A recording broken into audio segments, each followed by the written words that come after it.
Bienvenidos todos y todas al Salón de Actos de la Unión Deportiva, que es vuestra casa, como la nuestra es la Peña Flamenca. Quisiera ante todo recomendaros que por lo menos, si no los apagamos, le quitáramos el volumen a estos aparatos infernales, a fin de que no dé mucho la lata no durante mi intervención, que además va a ser cortita, sino durante la de don Francisco, que sí merecerá la pena oír. Bueno, pues como decía, bienvenidos todos y todas a esta segunda jornada del sexto Congreso Flamenco Antonio el Chaqueta. Hoy me ha tocado el honor de presentar a Paco Vargas, sobre quien se podría estar hablando hasta agotar el tiempo mío y el de él. Pero de todas formas no quiero ser muy pesado y no perpetrar tal falta de respeto hacia ustedes y hacia el conferenciante, y paso a hacer un breve semblante de lo que, dentro de lo que cabe, de nuestro ponente. Paco Vargas nació en Dehesas de Guadix, Granada, y actualmente reside en Marbella. Es casi vecino nuestro. Es poeta, escritor y periodista, entre otras muchas cosas.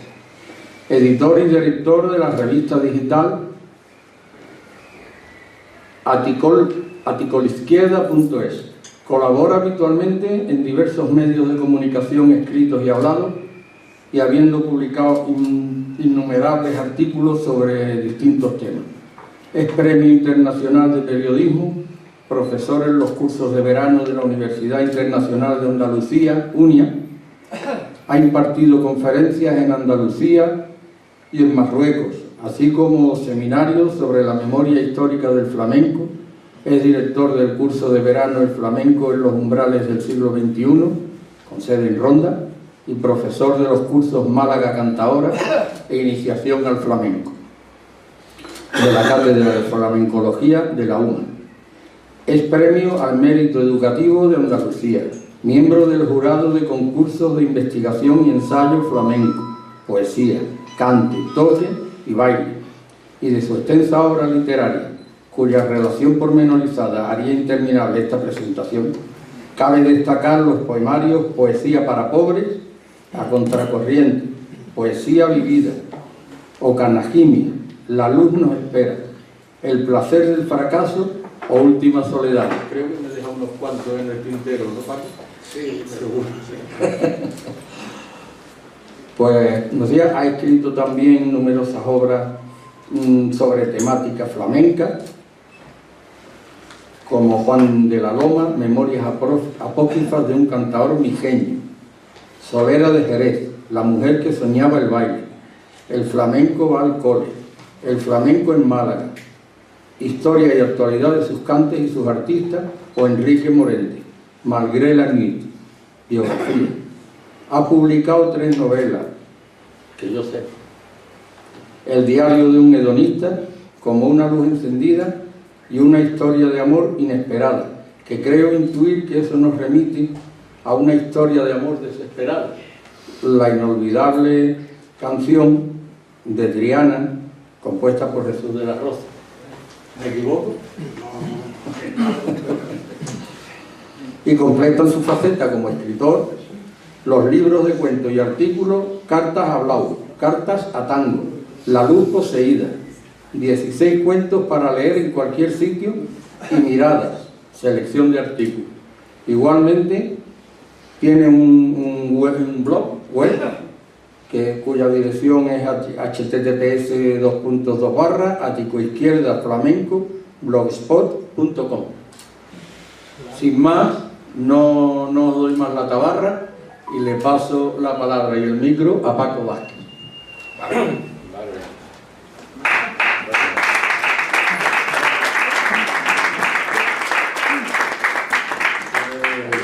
Muchas gracias, amigo y tocayo.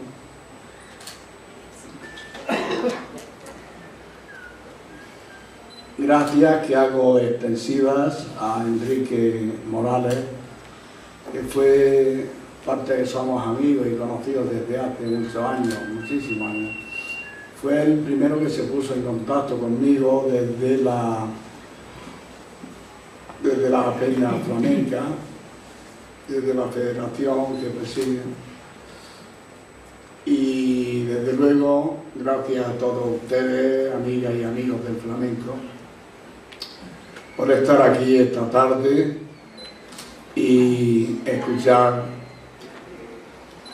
estas humildes palabras de este humilde aprendiz, porque como decía el amigo y cantador Enrique Morente, hay que ir de aprendiz por la vida y ser un aprendiz perpetuo. Eso sí, un aprendiz perpetuo.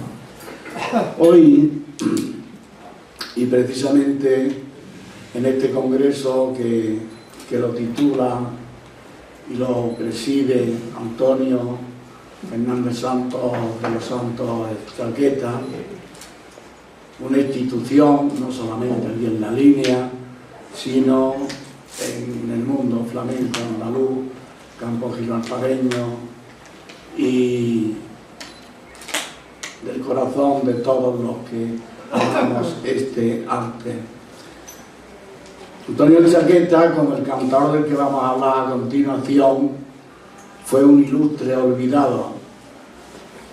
Al menos lo tengo yo dentro de ese grupo de excelentes artistas, ya sean del cante, del toque o del baile, y que los titulé genéricamente a todos ellos, ilustres olvidados, por cuanto su personalidad y su historia no traspasan más allá de los corazones más calientes, de los corazones más sensibles, porque tuvieron, entre comillas, la mala suerte de desarrollar su vida artística junto a grandes figuras que son los que han pasado la historia y que ahora haré alusión a algunos de ellos. En el prólogo de esta charla, de esta conferencia, digo que desde siempre me ha llamado la atención, como tantas otras cosas del arte flamenco, el hecho de que cuando se habla de cante, de toque o de baile, se recuerde a las grandes figuras, esas que han contribuido a la confirmación más o menos definitiva de las formas y el fondo de dicho arte. Olvidando de manera sistemática a esos otros no menos importantes, cual era el caso del Chaqueta o del Cojo de Málaga, pero que casi nunca gozaron de la fama precisa para dejar sus nombres escritos en la historia del flamenco, aunque algunos excepcionalmente sí lo hicieron. Nos dejamos arrastrar casi todos por los nombres, sin pararnos a pensar en la importancia verdadera de su valía, de tal suerte que les adjudicamos valores que quizás fueran de otros que por no estar en la cresta de la ola fueron engullidos por ese mar furioso que todo lo arrasa, llamado popularidad.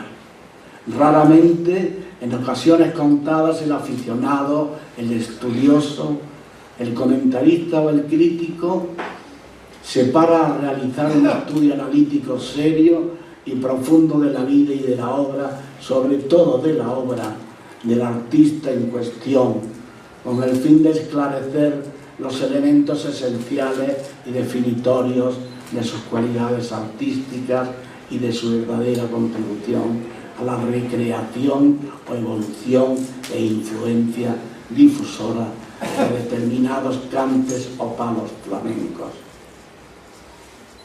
Así se da el caso que si preguntáramos a cualquiera sobre el nombre de tres cantadores o cantadoras del siglo XX, el siglo de las luces para el flamenco, según mi criterio, seguro que escucharíamos algunos de estos: Chacón, Manuel Torre, Vallejo, Marchena, La Niña de los Peines, Caracol, Mairena o Camarón, más reciente en el tiempo, u otros de significación parecida, porque son los que a todos nos suenan más y que por tanto creemos de más importancia, pero muy raramente oiríamos nombrar a Cayetano Muriel, Juanito Mojama, Bernardo el Redón Godito, Cobitos, que era de Jerez aunque se crió en Granada, Juan el de la Doma, Manuel Ávila, el cantador que tratamos hoy, Joaquín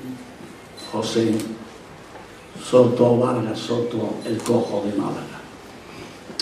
Pues bien, tanto en el primer listado como en el segundo hemos tomado estos nombres como ejemplo no limitativo, aunque sí muy significativo, por lo que tienen de paradigma en la historia del cante flamenco.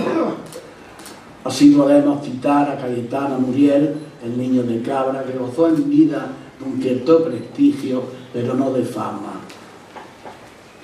Y fue tras su muerte cuando se le recuperó del olvido para hacerlo incluso en su propia tierra cordobesa un cantador de fama y tronía. Pero solo ahora, merced al empeño de algunos aficionados y estudiosos, como fue el caso de Pepe Arias, se está analizando y revalorizando su obra y su importancia artística, que no es poca. Fue en realidad el creador de los fandangos de escena que otros atribuyen a Rafael Rivas y Dolores la de la Huerta. Fue también el que hizo una versión de La Caña, que es una de las más hermosas que nos ha legado como herencia imperecedera. Y en los cantes de ida y vuelta dejó una guajira de corte personal que hoy se interpreta poco por su gran dificultad, pero sobre todo por su desconocimiento. Y además, en el mundo de las malagueñas, dejó señas de identidad propia, como puede ser el caso de la malagueña Enrique Fernández el Mellizo, o la denominada como malagueña de Manuel Torre. En fin, que su cualidad como cantador, así como otros, está fuera de toda duda, entonces como ahora, pero tuvo la mala suerte, si es que se puede llamar así, de ser contemporáneo de artistas como don Antonio Chacón o el gran Manuel Torre. Es decir, más o menos como pasa ahora y como ocurre y ocurrió con la vida del cantador, que hoy protagoniza esta charla y que vamos a continuación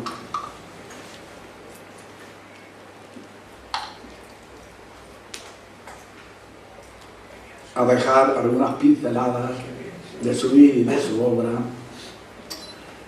porque, gracias,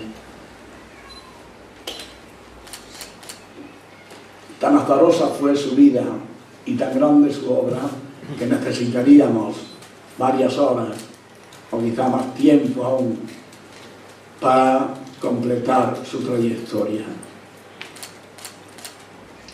Joaquín José Vargas Soto, el Cojo de Málaga, nació en Málaga, barrio del Molinillo, en la calle Ermitaño número 4, el 27 de julio de 1880.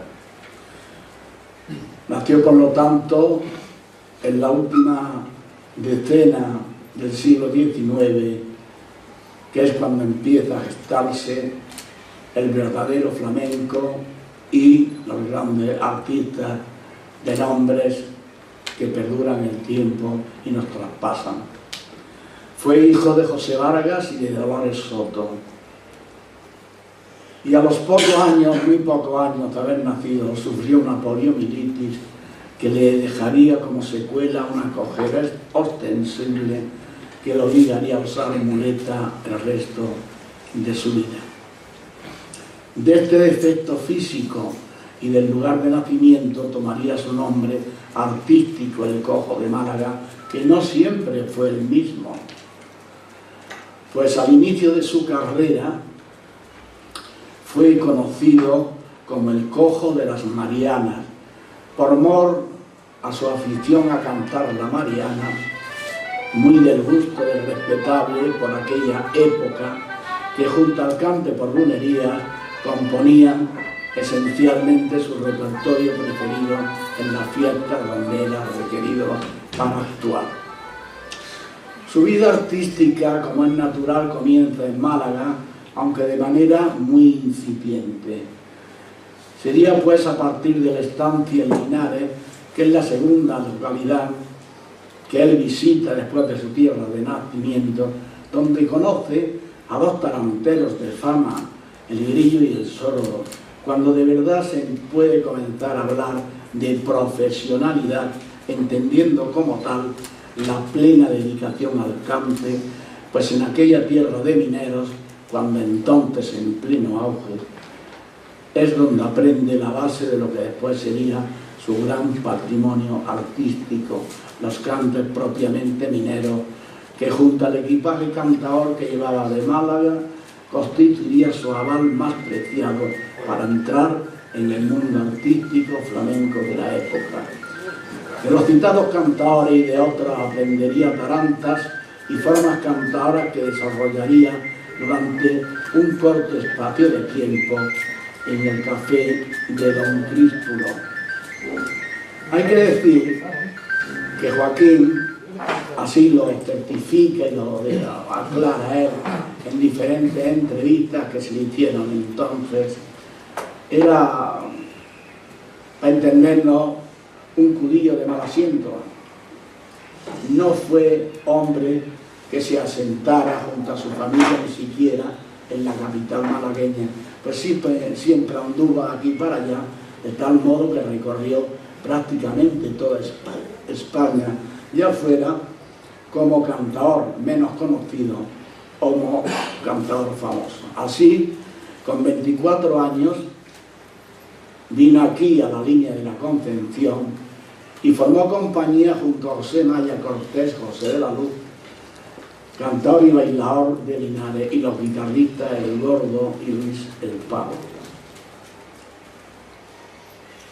Aquí casó con una sanroqueña que falleció joven, dejando en la ciudad linense parte de su familia, siendo su hija, la Paca, nacida en la ciudad en 1900, la más conocida de esta familia cantaora.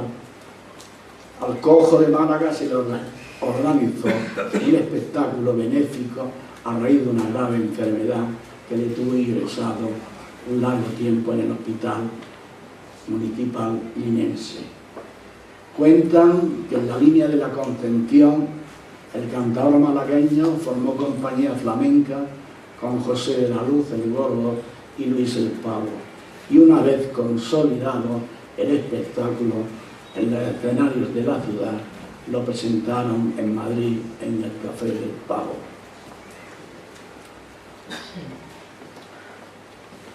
Su estancia efectivamente en la línea no fue larga,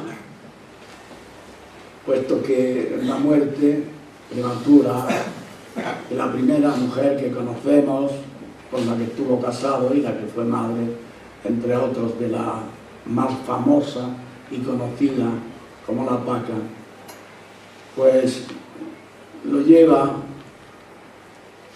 desde aquí hasta Madrid. Y en Madrid, de mano de Sebastián Muñoz el Pena, padre, en el Café del Gato,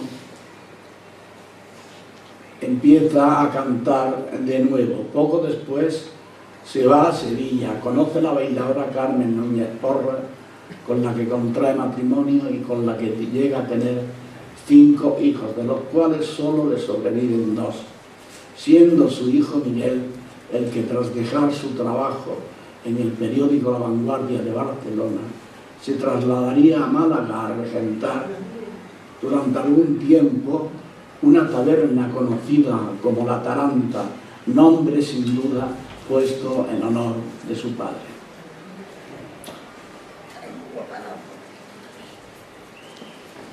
Su presentación en Sevilla fue todo un éxito. Sería en el Café Novedades y la alternativa la tomó de la mano de 3 figuras indiscutibles de la época: don Antonio Chacón, Manuel Torre y el guitarrista Juan Gandulla Habichuela. Tanto gustó el cantador malagueño en tierras sevillanas, y tal fue el éxito obtenido que su contrato le fue prorrogado varias veces. Durante los años siguientes fueron años de recoger éxitos y frutos. Los años me refiero de 1924 y 1925, durante los cuales se prodiga mucho en la capital de España, actuando con gran éxito en los cafés y teatros de Madrid, aunque de todas sus numerosas actuaciones haya que destacar las gloriosas noches en el Cursal Imperial, su participación en el concurso de la Copa Pavón el 24 de agosto de 1925 y en la Sala Olimpia en el homenaje que se le tributó a la gran bailaora Antonia Gallardo Rueda Paco Piñera. Pero acaba su estancia en Madrid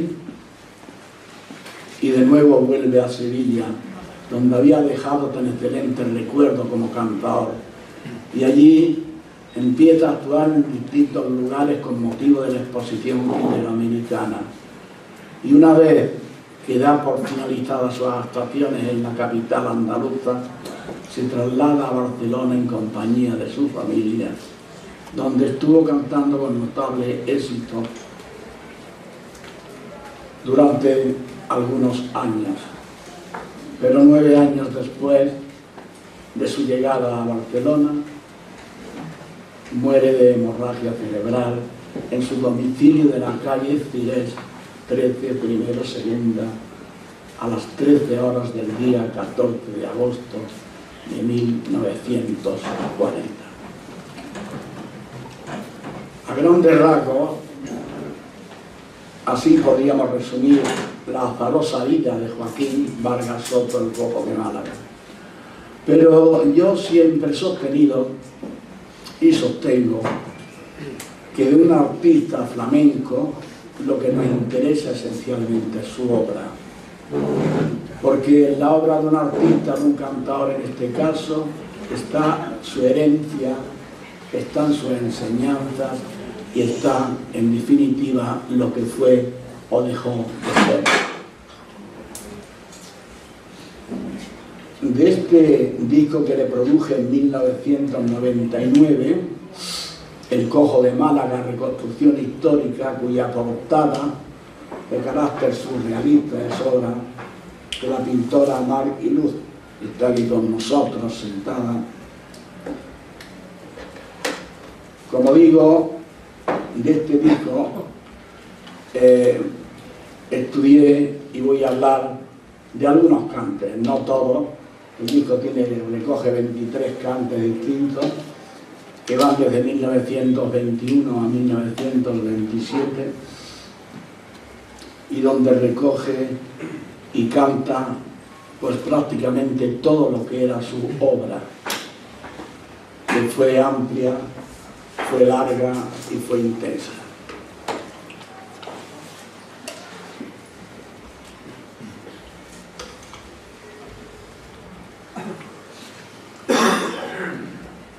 En esta selección hemos querido, no sé quién decía que tiene mala follada, el tapón de la botella, estas que no se pueden quitar. Lo tiene.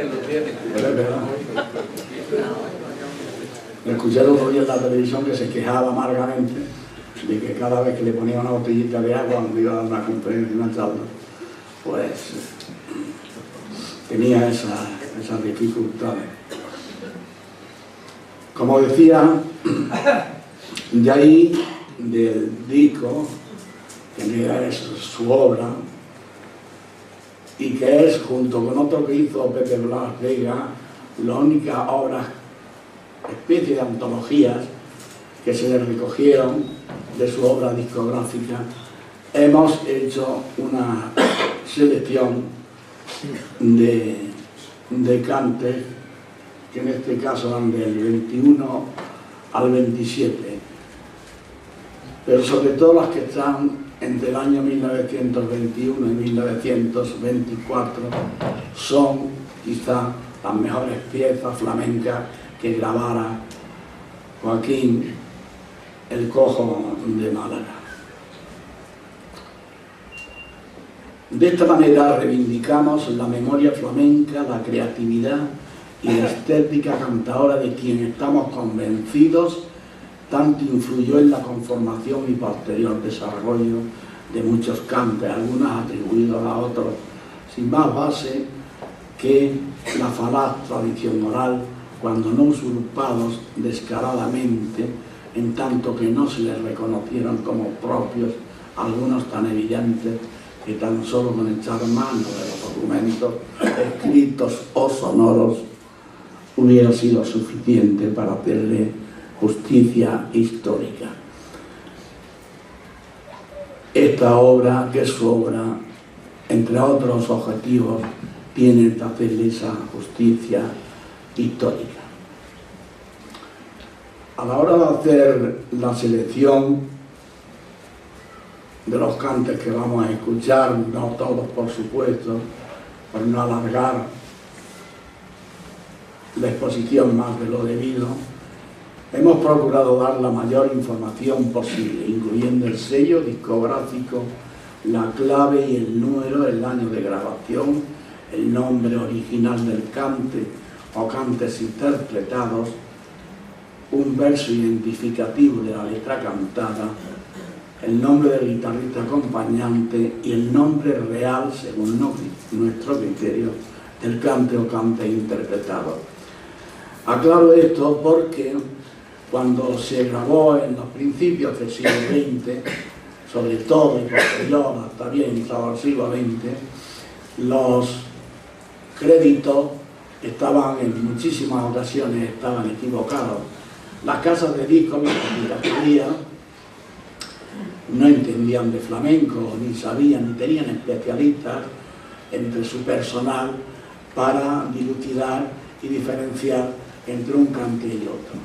Por lo tanto, lo que hacían era pues, dejarse llevar de la información que les daba el cantador, que muchas veces pues, era puro invento o simplemente repetía el cante, decía malagueña número 1, malagueña número 2, taranta número 3, etcétera, etcétera. Y como vamos a ver luego, pues eso con el tiempo se ha ido aclarando, pero hasta que no se aclaró, pues resulta ser que se adjudicaron cantes y se nominaron estilos de manera incorrecta.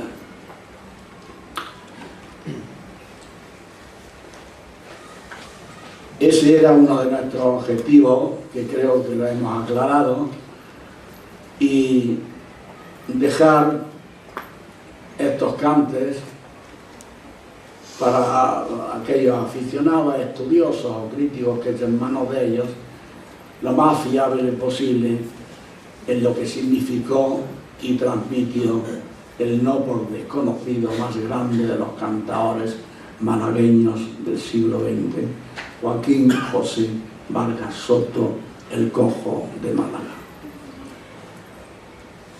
Bajo mi punto de vista, el Cojo de Málaga es un artista capital a la hora de analizar y conocer los genéricamente llamados cantes de Levante, porque su aportación al conocimiento del mundo de la malagueña es definitivo. Recordemos, por ejemplo, su bellísima versión del segundo estilo de Trinidad Navarro La Trini, con la letra Paloma Mía, y también dentro del conjunto de los cantes de Granada dejó formas en el llamado fandango de Frasquito y Hierbabuena que es muy probable que fueran mejores que las originales. En algunos de sus fandangos personales, cual es el caso del que comienza con el verso Rubia la mejor primera, que luego vamos a escuchar, se atisban sones de lo que hoy conocemos como granaína, años antes de que Chacón dejara grabados sus cantes por medias granaína y granaína, lo cual nos podría conducir a nuevas consideraciones sobre la autoría o la recreación de los citados estilos. De los artistas modernos reconocemos su influencia en cantadores como el chino, José Manuel Ruiz Rosa, el chino malagueño, o Bonela hijo, también malagueño, vivo afortunadamente, y esa influencia nos parece evidente cuando interpretan estilos mineros que él puso de moda. En La Unión, donde tienen el famoso concurso, está considerado un auténtico ídolo.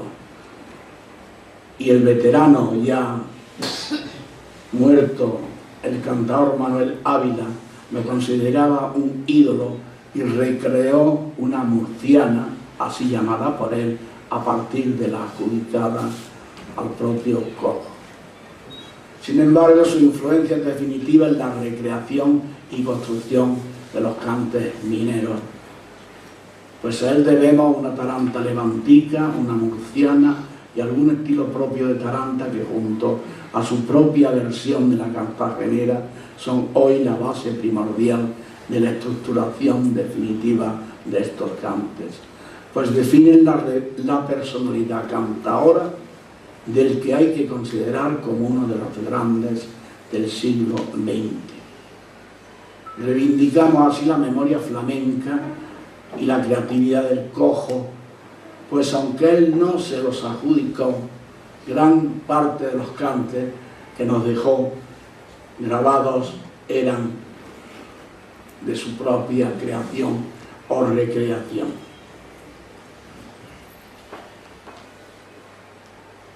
Según la extensa discografía del Cojo de Málaga, se aprecia en ella una amplia variación de estilos: bulerías, siguirillas, soleares, tangos, saetas, malagueñas, tarantas, cartageneras y fandangos. Sin embargo, el cantador y cronista Fernando Rodríguez el de Triana, en 1935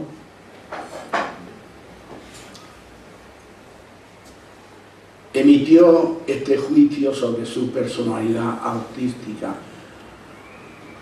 Fue, decía y dejó escrito Fernando el de Triana, un excelente cantador de tarantas, mientras no se salió de los cantes mineros.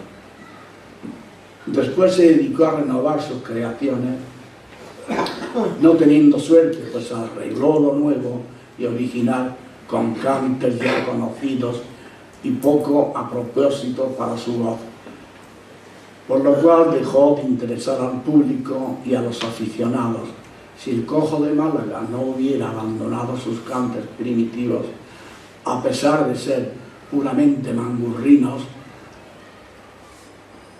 que suena despectivo, pero sin embargo yo no he logrado encontrar la definición exacta de esa expresión que él escribe ahí. Sigue Fernando el de Triana: como les imprimía una expresión sencilla pero sentimental, a la vez que dulce por su bien timbrada voz, no se hubiera disipado tan pronto la popularidad que disfrutó. La opinión de Fernando el de Triana se puede compartir o no. Yo creo que es relativa, aunque parte de razón sí lleva. Según mi criterio, además de un excelente saetero, fue un gran tarantero y fandanguero, cultivando en este palo diversas clases de estilos regionales y personales. Por Huelva, por Alorno, de Málaga, de Ardiales, de Juan Breva, de Lucena, de Frasquito y Hierbabuena, y su propio estilo que ha marcado época y escuela, además de ser uno de los primeros que contribuyeron a popularizar todos estos estilos citados. Y para ilustrar lo dicho, sobre la base de parte de su discografía editada entre 1921 y 24, he hecho una selección de cantes mineros procurando dar la mayor información posible. Un verso identificativo de la letra cantada, el sello discográfico, el año de la grabación, el nombre original del cante o cantes interpretados, el nombre del guitarrista acompañante y el nombre real, según nuestro criterio, del cante o cantes interpretados. Todo ello, naturalmente, sin querer sentar cátedra y el de las limitaciones de estas páginas y de este tiempo para la conferencia. Pues mi objetivo no es otro que ofrecer una muestra, quizás no, seguro que incompleta, lo más fiable posible de lo que significó y nos transmitió el más grande de los cantadores malagueños del pasado siglo, Joaquín José Vargas, el Cojo de Málaga. Vamos a ver. Los cantes, como ya he dicho, están todos registrados en este CD y ya está sonando una taranta personal que él llamó Levantica. Levantica se le ha dicho después, sobre todo en La Unión y Cartagena, aunque no deja de ser un cante por taranta de corte personal. Está grabado en 1923 en la Casa Gramófono y en esta ocasión le acompaña a la guitarra Miguel Borrul.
Bueno, como hemos podido escuchar y sabemos que Joaquín era gitano, sin embargo, su estética cantadora, su voz, se aleja de la expresión gitana y se asimila más a la estética que entonces se llevaba sobre todo que era la de don Antonio Chacón. Por otra parte, esos floreos, esos juegos de sonido que hace con su propia voz, le añade una dificultad enorme a esa taranta, conocida como levantica, y que en algunos discos aparecía como levantisca 1 y levantisca 2.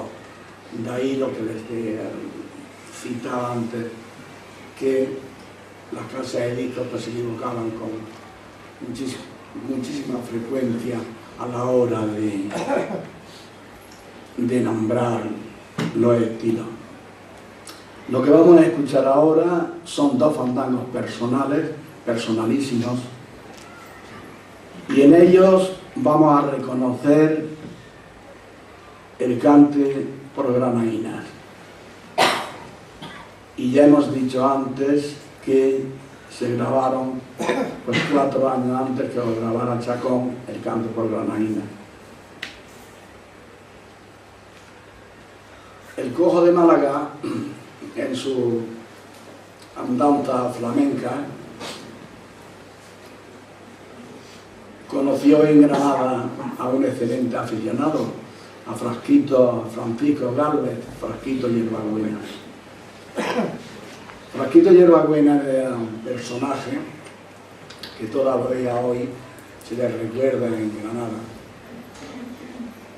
Fue el representante de vinos y funcionario del Ayuntamiento de Granada, y un magnífico aficionado que además, según dicen quien lo escuchó, así me lo confirmó Manuel Celestino Cobito, el propio Manuel Ávila, Juanillo el Gitano, pues cantaba muy bien.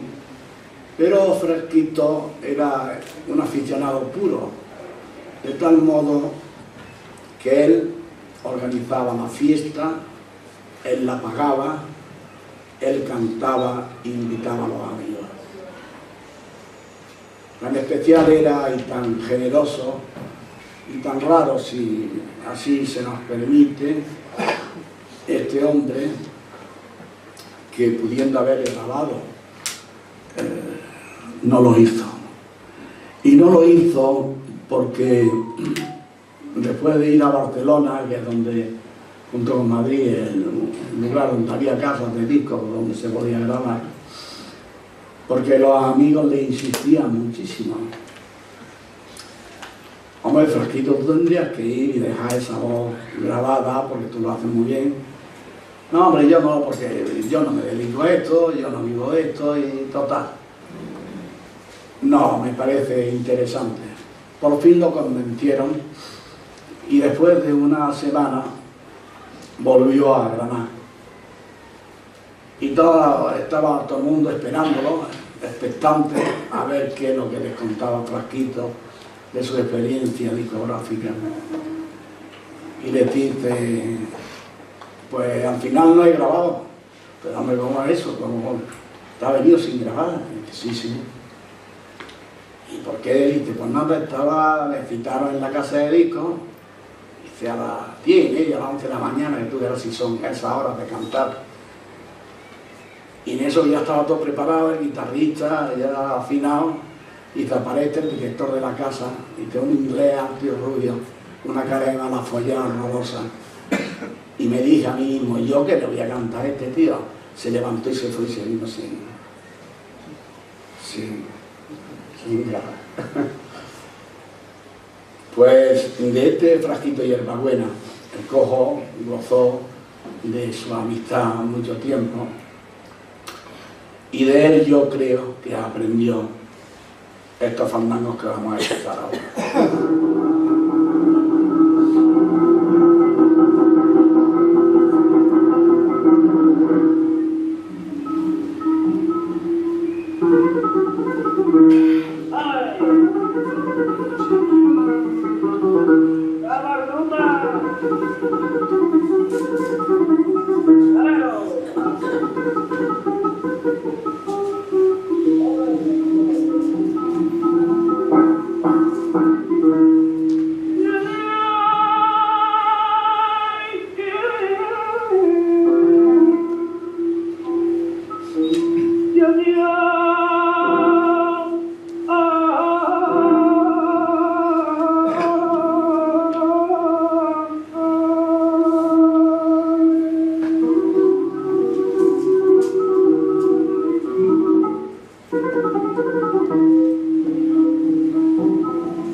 Otro de los cantes que cultivó el Cojo de Málaga con asiduidad fue el cante por cartagenera.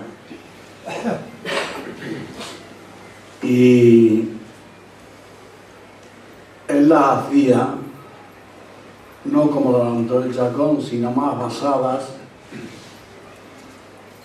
o recreadas a partir de los fandangos de Lucena. Vamos a escuchar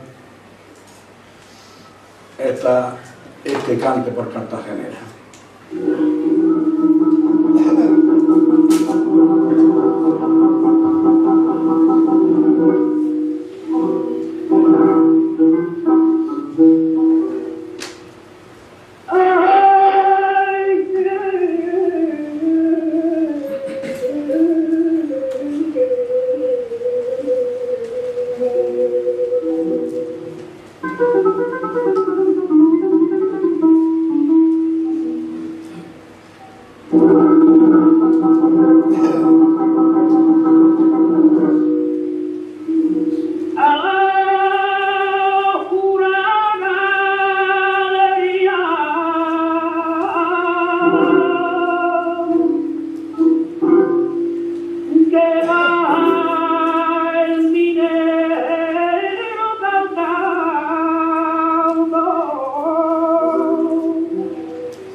Este cante, que él grabó en 1921, se tituló Como Murcianas. En realidad es un cante que no procede del folclore murciano, de la región de Murcia, ni tuvo nunca entidad como cante minero. Yo creo que es una taranta personal y que se le tituló así porque algún nombre había que ponerle. Pero ya en el Congreso de Arte Flamenco de Lucena quedó claro que la influencia verdadera de estos cantes venían desde ahí, desde Córdoba, y llegaron hasta la Unión. En la Unión se sigue nombrando, y de hecho hay un premio, como murcianas, y hubo algún cantador no murciano, como fue el caso de Manuel Ávila, que era de Montefrío, de Granada, y era un estudioso y un fanático del Cojo de Málaga, que le hizo hasta su propia versión. Bajo mi punto de vista, este es un cante por taranta y suena así. Se grabó en 1921 en la Casa Gramófono y la guitarra es de Miguel Borrul.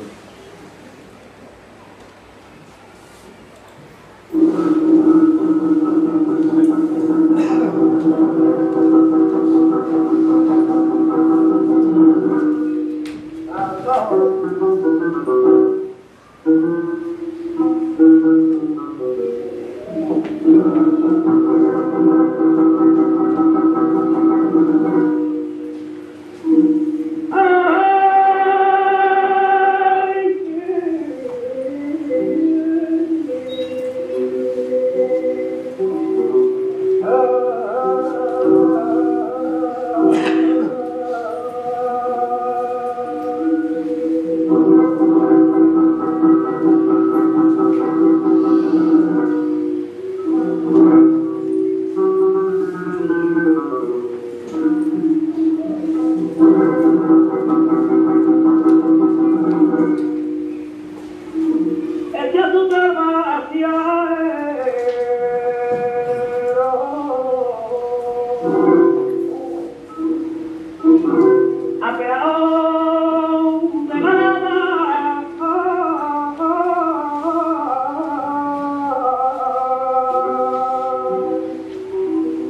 ella su farmacia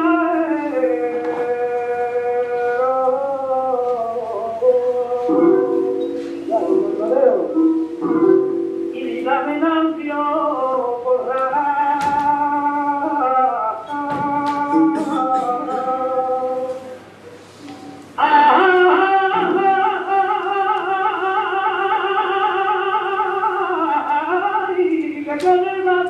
y me quiero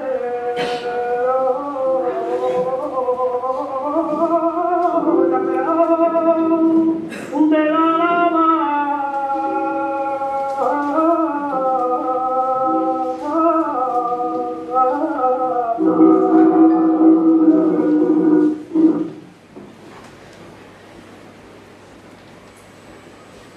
Este cante que vamos a escuchar ahora viene titulado en los créditos grabados en la Casa Odeón en 1922 como Fandangos de Huelva. Sin embargo, ninguno de los dos cantes pues tiene mucho que ver con Huelva, sino más bien con otros de corte abandonado, como podría ser el conocido como Fandango de Almería. Estos fandangos en su día fueron atribuidos a José Pérez de Guzmán y Rosario, que era un terrateniente afincado en Antequera, con el cual el Cojo de Málaga tenía relaciones artísticas, y yo creo que fue el Cojo el que le enseñó a José Pérez de Guzmán y Rosario estos fandangos, y luego él se los apropió y los metió dentro de ese gran tesoro que conocemos como cante de Huelva. Vamos a escuchar estos dos cantes y verán ustedes que son inconfundibles.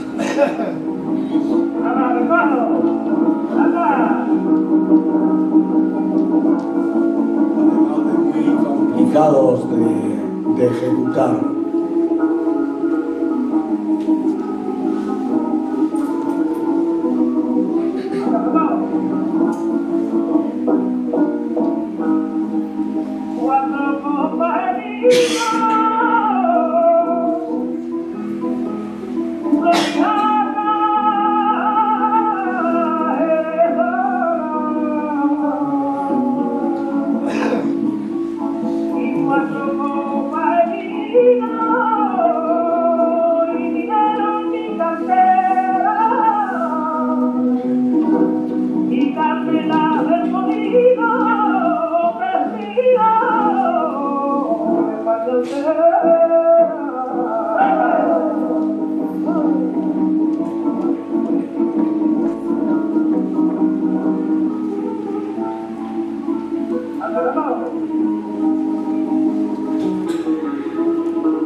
Hemos escuchado, yo creo que ya una variedad de cantes lo suficientemente significativos para hacernos una idea de cuál era la valía de Joaquín Vargas, el Cojo de Málaga.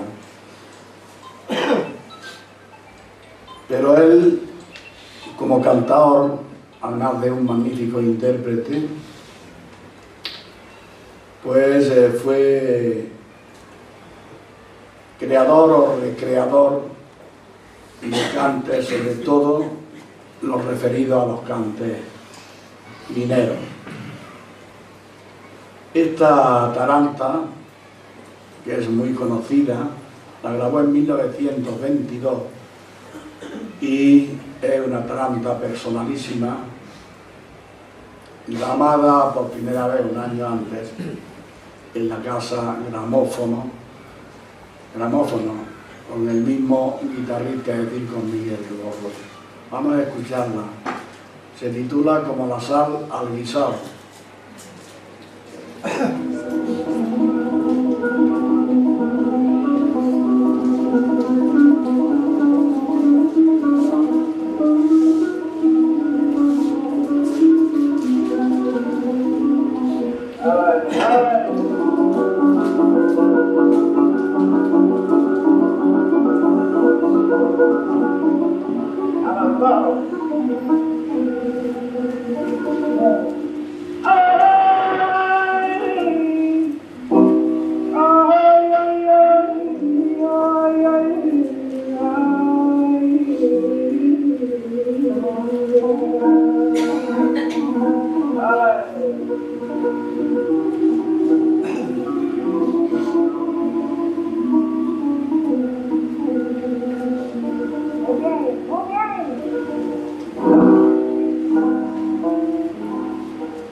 Esta malagueña se conoce como de la Trini en la actualidad y que fue seguramente de la Trini o creada por ella, porque en la grabación aparece el nombre de la Trini casi al final, dicha por el propio Cojo. Fue grabada en 1923 y es uno de los dos estilos que al menos yo le reconozco a Trinidad Navarro, la Trini, y se titula Paloma Mía. Hay una versión mucho más reciente, que es de Bernardo de los Lobitos, que para mí es la mejor versión que se ha hecho de este estilo de la Trini. Y muy reciente en el tiempo, Paqui Corpas en Málaga le interpreta con una dulzura y una emoción inconmensurables. Esta malagueña tiene no pocas dificultades a la hora de cantarla. Tiene una estructura musical en sierra, con altos y bajos muy notables, que suponen para el artista una auténtica prueba de fuego. Paloma Mía, malagueña al estilo de la Trini. La guitarra es de Miguel Borro y la voz de Joaquín José el Cojo de Málaga.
paloma mía,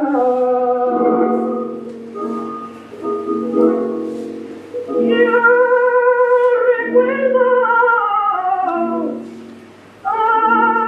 que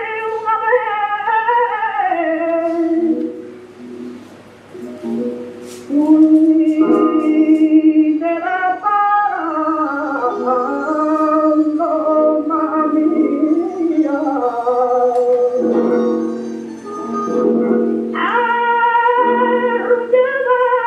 Arrullaba mi placer. Ay, pero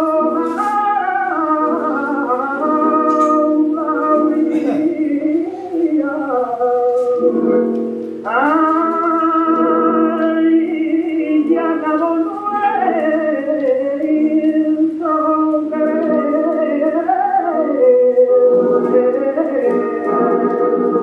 Ay, Gratini.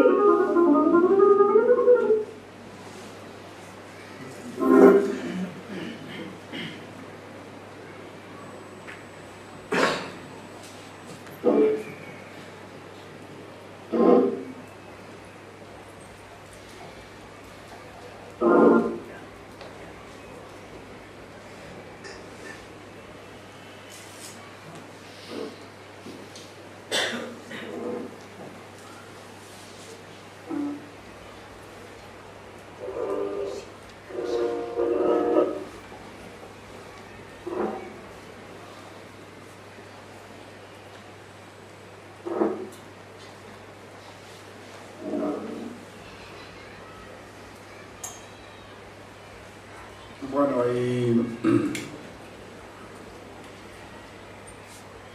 me avisan que ya tenemos que ir despidiéndonos. Yo creo que hemos puesto, pues hemos hablado del Cojo de Málaga, de lo que fue, de lo que significó, por dónde anduvo y dónde quedaron pues sus raíces. No hay duda ninguna, tantos años después, de que este cantador dejó una huella y una escuela, aunque después no se le haya reconocido en su totalidad su aportación, en algunos casos definitiva. Pero a mí me aconsejaba mi amigo Enrique Morente, cuando yo le reprochaba que a veces los recitales eran muy cortos, y me decía siempre lo mismo: Paquico, hay que irse 5 minutos antes de hacerse pesado. Pues yo le hago caso. Le agradezco a ustedes enormemente su silencio, su respeto, y espero que hayan aprendido algo más, porque yo he aprendido algo que es muy valioso, que es el respeto al cante flamenco. Vuelvo a agradecer a Enrique Morelle y a su gente, al Congreso Antonio Chaqueta, que se hayan acordado de este humilde estudioso y analista, y me despido hasta siempre con un fuerte abrazo. Los dejo cantando por bulería al Cojo de Málaga. Gracias.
Lo de espera de Cumá,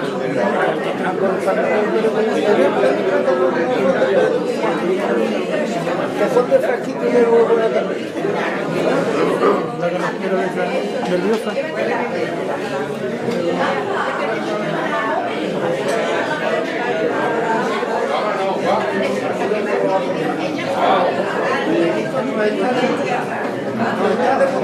Todos los días que no sabemos nada. Hoy en día hay investigadores que te meten en esta parte. Y ahí es que me ha dicho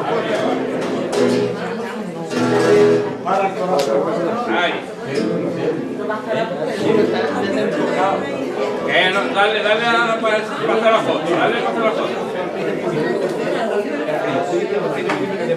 Ahí. Mira, Pablo.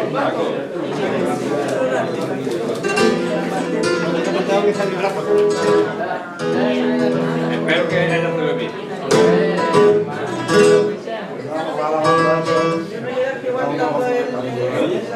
Es un monstruo, lo tengo enseñado.